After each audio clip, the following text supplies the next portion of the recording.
Tonight on PBS News Weekend, a former top CDC vaccine expert explains why she resigned in protest and why she fears that changing vaccine recommendations could cost lives. Then how artificial intelligence is helping scientists track the wide-ranging migration patterns of humpback whales. And in our Hidden History series, pioneering comedian and activist Robin Tyler, who used humor to campaign for LGBTQ rights and fight homophobia. Humor is the razor-sharp edge of the truth. It's pain and anger made funny. So in order to make a joke, you have to believe in it.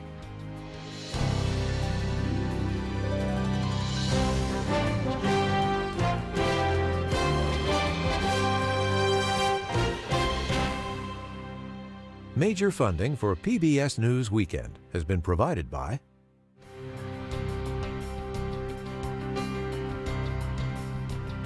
the ongoing support of these individuals and institutions.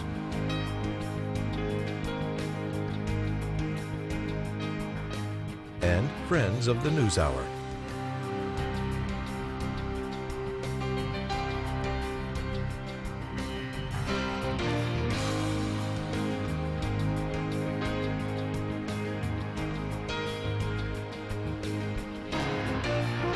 This program was made possible by the Corporation for Public Broadcasting and by contributions to your PBS station from viewers like you.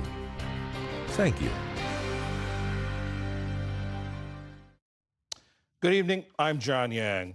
Health Secretary Robert F. Kennedy Jr.'s influence on the government's approach to vaccines began to emerge this week when his hand-picked advisory panel held its first meeting. The committee pushed for a review of the entire childhood vaccine schedule, a reevaluation of hepatitis B vaccinations for babies, and walked back the long-standing recommendations for flu shots containing thimerosal, a preservative that's long been the target of anti-vaccine movement. Earlier this month, Kennedy fired all 17 members of the vaccine panel, which is called the Advisory Committee on Immunization Practices, or ACIP. He then named 8 new members, at least half of whom have expressed skepticism about some vaccines. That prompted the resignation of Dr. Fiona Havers, one of the CDC's leading vaccine experts. She discussed her decision with Ali Rogan. Dr. Havers, thank you so much for joining us. You've said that you contemplated resigning from your post several times since Secretary Kennedy was confirmed. Why is it that the dismissal of the entire vaccine advisory panel really the last straw for you? The dismissal of the committee and the firing of the 17 experts was really the last straw for me because it really showed that they were planning on blowing up the whole process.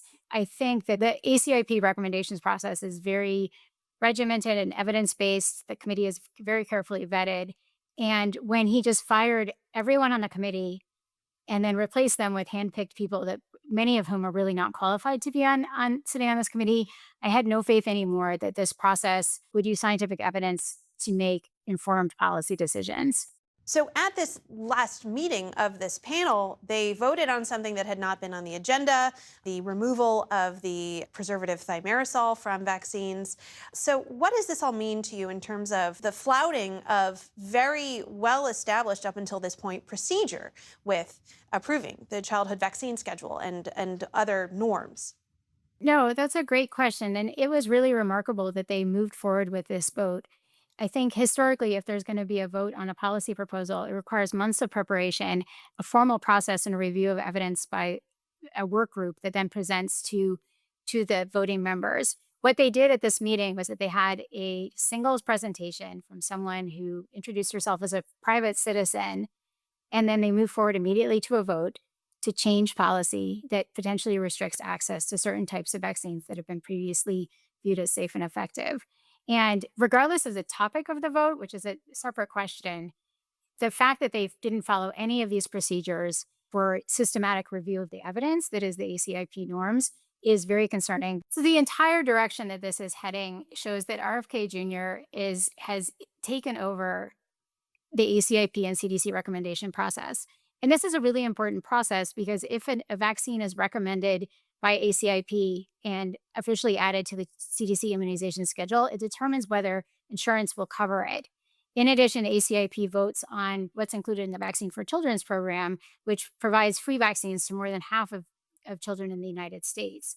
So, what I'm seeing is a dismissal of the normal, very rigorous evidence based process that ACIP usually goes through, and basically RFK Jr. pushing forward an anti vaccine agenda while bypassing all of the sort of normal, rigorous science based processes that have been put in place to ensure transparency and good vaccine policy. You've said that one of the first alarm bells for you that led up to your decision to resign was the misleading citation that you say of some data that you presented. I want to play a clip for you. This is a top FDA official comparing COVID hospitalization rates among young children versus older adults. This is cumulative COVID-19 hospitalization by age, 50 to 64. It's approximately 55 per 100,000 over the last season. And 1 to 4 is 20 per 100,000. If you go down to 0 to 4, it's 30 per 100,000. How is this a misrepresentation of your data? So the problem is that he lumped all children under 4 into the same age group and only presented hospitalization rates for 0 to 4 or 1 to 4 as a group. But there's a huge difference in the risk of serious COVID disease in an infant compared to a healthy 4-year-old. And these were precisely the data that the hospitalization system that I oversaw before I left CDC, which these numbers come from, were being evaluated by the COVID ACIP work group for a much more nuanced discussion of what COVID vaccination policy should be in children. And, the following week after he announced this, they had this that showed that video, RFK Jr. announced on X, the CDC no longer recommended COVID vaccines for healthy children and healthy pregnant women. And so it's very possible that had this process been able to work itself out properly, the ACIP work group would have come to different recommendations about vaccinating a healthy baby who is, 6 months of age or older, who's eligible for the primary vaccination series. They may have voted for something different for a healthy 4-year-old who's had COVID before. So I think that he presented data from the network that I was overseeing, but he missed all of the nuance that we had been working to present to the ACIP work group and then at the public meeting, which are important nuances when you're making vaccine policy for millions of children. Dr. Fiona Havers, thank you so much for joining us. Thank you for having me on. In tonight's other news, senators are holding a rare Saturday session as they try to pass the tax and spending cuts bill by President Trump's 4th of July deadline. Overnight, Senate Republican leaders unveiled their version of the bill. While the bulk of the measure remains the same as the House-passed version, key differences remain over how much the federal government will pay to fund Medicaid programs. The Senate also creates a $25 billion fund for rural hospitals to help offset reduced Medicaid compensation. Hundreds of thousands of mourners line the streets of Tehran for the funeral of top military commanders and nuclear scientists killed in the 12-day war with Israel. Their caskets were paraded through the city as mourners cursed Israel and the United States. Notably missing was Iran's supreme leader, Ayatollah Ali Khamenei, who has not been seen in public for weeks. In Gaza, Palestinian officials said overnight Israeli airstrikes killed at least 62 people. The strikes hit sites where displaced people were sheltering, a tent camp in southern Khan Yunis and a stadium in Gaza City. And in the west, residents searched for bodies and belongings in a blast crater. The attacks came after President Trump said on Friday that a ceasefire agreement could be reached within the next week. In Minneapolis, there was a funeral for former Minnesota House Speaker Melissa Hortman and her husband, Mark, who were killed earlier this month in what authorities have called a politically motivated attack. Hundreds of mourners attended the private service in the Basilica of St. Mary. Among them, former President Joe Biden and former Vice President Kamala Harris. The Hortmans are survived by their 2 grown children, a son and a daughter. The man accused of killing the Hortmans is also charged with wounding State Senator John Hoffman and his wife.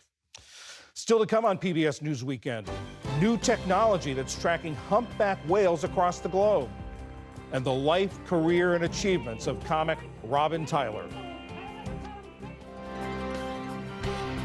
This is PBS News Weekend from the David M. Rubenstein studio at WETA in Washington, home of the PBS NewsHour, weeknights on PBS. At this week's NATO summit in The Hague, President Trump declared what was, for him, unprecedented support for the alliance. And at the European Union summit, leaders called for support for Ukraine and for diplomacy in the Middle East. In The Hague, Nick Schifrin sat down with Europe's top diplomat to discuss the relationship with President Trump and the path forward with Iran. Kai Kallas, thanks very much. Welcome back. Good to be here. Let me begin in the Middle East. You've declared this is the moment for Iran and the national community to return to the negotiating table. But a U.S. official says that the deadlock that existed before Israel's campaign still exists. The U.S. is demanding that Iran not enrich domestically, and Iran is demanding that it does enrich domestically. So what's the way out? Which shows clearly that we need to talk. It is not only the nuclear that is worrying us, also the missile program, also Iran's attacks, cyber and hybrid attacks on European countries, also their support to Russia in the war against Ukraine. So diplomacy is the way. Can U.S. and Israeli military strikes alone end Iran's nuclear program? Well, they certainly set it back, but you can't erase the know-how. We need to have a clear agreement with Iran because everybody agrees, at least in Europe, that Iran should not develop a nuclear weapon. Let's come here to The Hague. To the headline out of this summit, of course, is an agreement by 32 NATO countries to spend 3.5% of their GDP on weapons and 1.5% on defense-related items. That is a unanimous statement coming out of NATO. Does Europe believe that the U.S. will help defend the continent?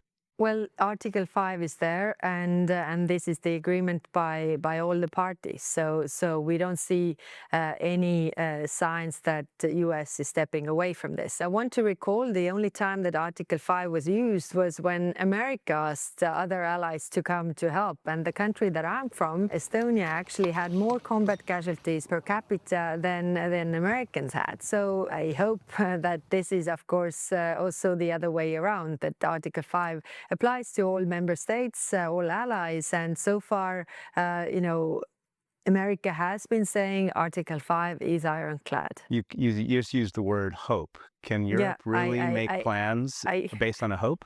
I immediately thought that was wrong, so sorry. Sorry about that. No, I'm sure that America is with us because this is what all the allies have been saying. Article 5 is ironclad. There's also concern about how Donald Trump sees Russia itself, whether the United States and Europe are united seeing Russia as an adversary. President Trump once again said he wanted a deal with Russia. He wanted some kind of normalization with Russia. Can Europe make plans again for its future defense if the United States isn't with it when it comes to its assessment on Russia's threat? It is clear how Russia, Iran, more covertly also China, but North Korea are operating together. And that's why it is, of course, for us also important to see that we put the pressure on Russia so that they would also want peace. I mean, over 100 days ago, Ukraine agreed to unconditional ceasefire. And remember, President Trump was very vocal about this, that, ceasefire, and if you don't have that, then there are going to be consequences. But we haven't seen those consequences. We haven't seen those consequences, but the tools are there. So definitely, I mean, if you compare the reactions and the push for ceasefire in Iran-Israel case, then we would also hope to see the same strength when it comes to Russia. Part of the pressure on Russia, of course, can be economic. The other part is, of course, militarily inside Ukraine. The Biden-era weapons are now beginning to run out, and the Trump administration hasn't given any indication it wants to spend more money to rearm Ukraine. The EU, of course, taking huge steps to try and get more weapons, increase defense spending, increase production. But that takes a while. Is Ukraine vulnerable until then? It is, of course, hard when it comes to weapon systems. We are doing more than we have done before. I mean, this year only we are already, the military support is like 24 billion euros, so there is still room to go. And finally, this week, Finland, Poland, Estonia, Latvia, Lithuania, of course, all NATO and EU members, are planning to leave a landmine treaty to mine their borders with Russia to create a so-called Iron Curtain against Russia and Belarus. What does that say about the threat that Russia poses beyond Ukraine? It says the threat is real, so we really need to do everything to defend ourselves. And of course, all these means, I mean, we have been, all these countries have been part of the Ottawa Convention, but the landmine treaty. yeah, that the they're leaving landmine now. treaty. Yeah. But we are in this situation. I think the threat that we see coming from Russia, that's why all these countries agreed to this. It shows that this is serious. Kaja Kallas, thank you very much. Thank you.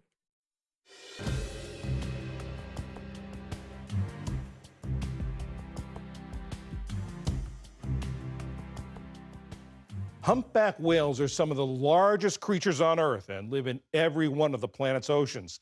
Their seasonal migrations are among the longest of any mammal, stretching thousands of miles as they travel between tropical breeding grounds and colder feeding grounds. Now scientists are using AI-powered facial recognition technology to track them on their journeys, offering new insights into their habits and their health. Even though adult humpback whales weigh as much as 40 tons and measure up to 60 feet long, that's longer than a school bus, they can be dwarfed by the vast open waters of the oceans. For decades, scientists tracked them by comparing photographs of their distinctive tails. Marine biologist Ted Cheeseman. Much like a face shows recognition features, right? The size of my nose, the size of my chin, all that sort of thing.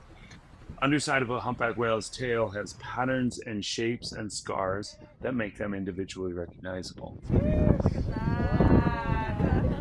Sifting through the thousands of photographs from a month-long research voyage could take up to a year. So Cheeseman turned to image recognition technology to do the same thing in about 2 days. He built a website called Happy Whale, where photographs can be uploaded and analyzed. To date, scientists and the general public have submitted more than 1 million photos, creating a global catalog of more than 100,000 individual whales. Each new data point provides more insight into the whale's movements. It's hard to grasp the scale of a whale, a creature that can just casually swim from Alaska to Mexico or Hawaii every season just to find a mate and then swim back and not feed the entire time, 3-4 months without eating at all.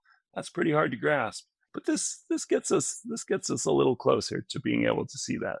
Researchers discovered that a whale first seen in 2013 off the coast of Colombia in South America was spotted 9 years later on the other side of the globe, near Zanzibar off eastern Africa. Tourists flock to the waters where whales congregate for a glimpse of these awesome creatures. Sometimes they're just like breathing and we're all like, ah! You know? And they're just like, and we're like, oh my gosh. Cecilia Ruiz runs whale watching expeditions in Cabo San Lucas, Mexico.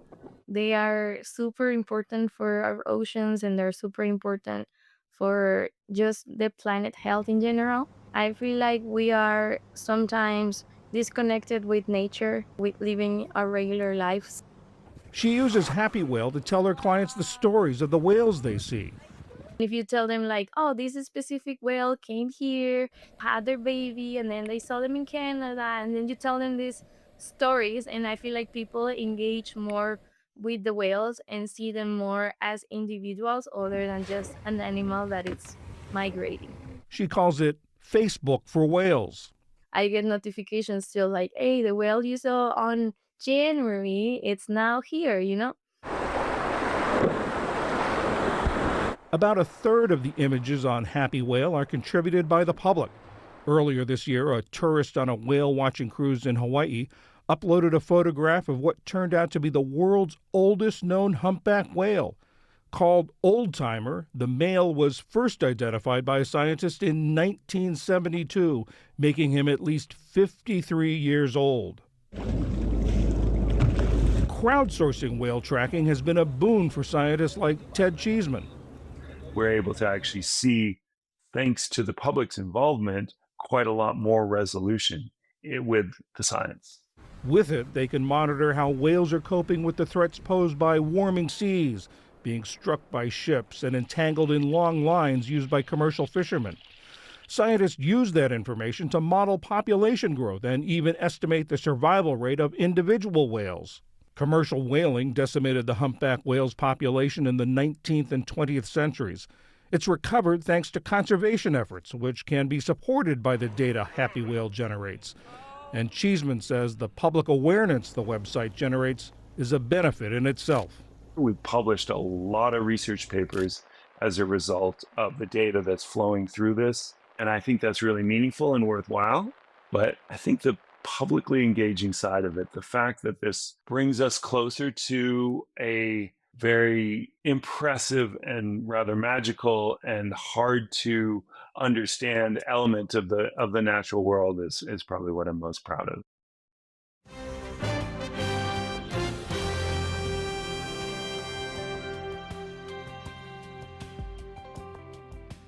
And finally tonight, as Pride Month wraps up, a look at a pioneering LGBTQ comedian and activist.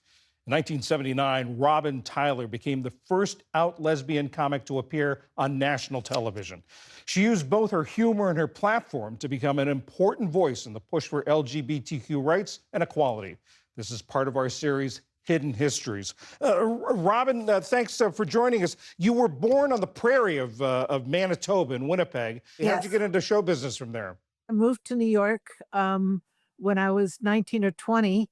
I emigrated here, and you had to sign something saying you weren't a communist, you weren't a drug addict, or you weren't a homosexual. So I signed it because I wasn't a homosexual, I was a lesbian. And I moved to New York to break into show business. And I went to a drag ball and I got arrested. They raided it, and I got arrested for female impersonation. So they took me to jail, and all the queens, oh, she's a girl. And the cops, that's what you all call each other. So they finally let me go because a newspaper person came to look at me. And I ended up going to the 82 Club and becoming a female impersonator. And I did Judy Garland. Only in those days, you had to do the real voice. You couldn't lip sync. So, alone together above. So I ended up becoming one of the most famous female impersonators. What was the comedy scene like for an out comedian back then? Well, you know, I started working out at the Comedy Store, and it was very difficult. It wasn't just a matter of being out, but the jokes in the 70s and 80s were all these sexist and misogynist jokes. So I became a comic with my partner, Pat Harrison. We became a comedy team, and we took all of our jokes that men did on women and we did them on men. And guess what we found out? Men didn't have a sense of humor. So when men do jokes on women, it's called funny. But when women did jokes on men, it was called anti-male. So that's kind of how we started out. Comedy has always reflected the civil rights movement. In the 60s, when the Black civil rights movement was prevalent, we went from Flip Wilson, all of a sudden Richard Pryor started telling the truth, right? In the 70s, women's liberation. So you had great comics like Elaine Boozer and Lotus Weinstock. And then in the 80s, the gay liberation movement came out. The first march on Washington was 1979. And so all of a sudden, gays always did humor, but the humor that was done on us was making us the object rather than the subject of humor. And all of a sudden, we came up and we could do humor. And I did my first comedy album called Always a Bridesmaid, Never a Groom, which is about coming out to my mother. And so, you know, when we started to do jokes that were about us rather than on us, we started getting laughs, but it wasn't easy. How did you make that move from being an entertainer to be an activist? The women's liberation movement came along, and Pat Harrison and I were a comedy team. Women didn't have sports scholarships, so we went on to the field during a Rams Raider football game, and we ran. It was very hard to run on a football field, and we called for more sports scholarships for women, and we got on like the front pages all over. Patty and I were able to use comedy as part of our activism. Even now, when I speak at the marches, I always do humor first, and then I do a speech, and the comedy disarms people. Humor is the razor sharp edge of the truth. It's pain and anger made funny. So in order to make a joke, you have to believe in it. How would you like to be remembered, as a great comic or a great activist? Well, I don't want to be remembered because I don't want to die. But I guess if I were to describe myself, you know, both go hand. I'm not one without the other. So I guess what I really was the laughing warrior. I don't come from anger. I come from loving freedom, loving equality. Because if you're just angry all the time, all you're going to do is burn yourself out and chase everybody away. That's not how you change hearts and minds. You know what I've always said? I'm very lucky in my life because passion is better than Prozac. Very good. Robin Tyler, happy Pride. Thank you very much. Well, thank you.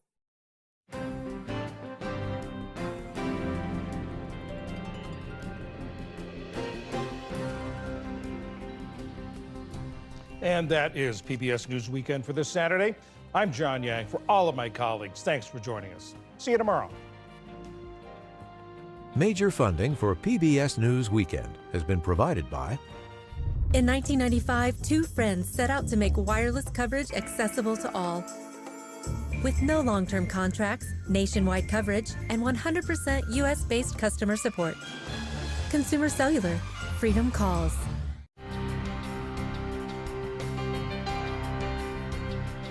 the ongoing support of these individuals and institutions.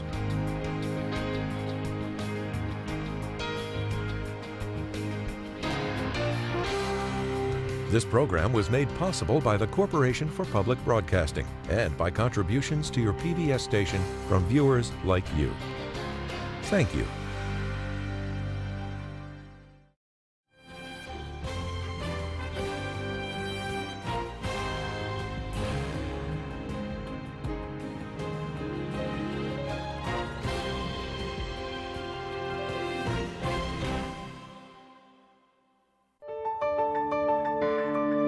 You're watching PBS.